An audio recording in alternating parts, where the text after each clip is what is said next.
পৌরসভার বিভিন্ন এলাকায় ভাঙাচোরা সড়ক ও অসংখ্য খানাখন্দের চরম দুর্ভোগ এবং নাজুক ড্রেনেজ ব্যবস্থার কারণে সামান্য বৃষ্টিতেই সৃষ্টি হচ্ছে জলাবদ্ধতা।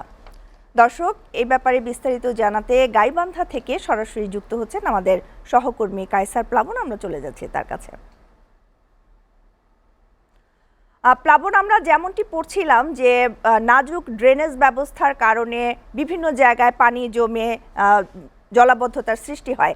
তো এই পৌরসভার ড্রেনেজ ব্যবস্থার সংস্কারের জন্য পৌরসভার কর্তৃপক্ষ কি কি ধরনের ব্যবস্থা গ্রহণ করেছেন, এ সম্পর্কে আপনার কাছে কি তথ্য আছে?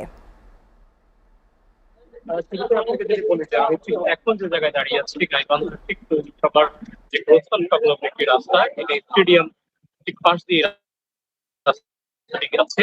এই রাস্তাটির ঠিক সামনেই কিন্তু একটি ঐতিহ্যবাহী কলেজ রয়েছে, যেটি আদর্শ কলেজ। এই কলেজের শিক্ষার্থীরা দেখুন কিভাবে শিক্ষা প্রতিষ্ঠানের পরীক্ষা কষ্ট করে কিন্তু যাচ্ছে, এবং এতটাই কাদা এবং এখানকার খানাখন্দে ভরপুর হয়েছে যে সামান্য বৃষ্টিতেই এখানে পানি জমে যায়, এবং পানি বের হওয়ার বা পানি নিষ্কাশনের কোনো ব্যবস্থা না থাকায় এরকম পানি কিন্তু জমাট বেঁধে থাকে। ফলে এখানকার মানুষের যে দুর্ভোগ সেটি কিন্তু আরো বাড়ছে, এবং এটি শুষ্ক মৌসুমে যেমনটি আসলে বেহাল দশা থাকে, ঠিক বর্ষা মৌসুমে আসলে এর অবস্থান আরো কিন্তু খুব নাজুক হয়ে যায়। ফলে এখানকার মানুষের যে দুর্ভোগ সেটি অনেক অংশে বেড়ে যায়।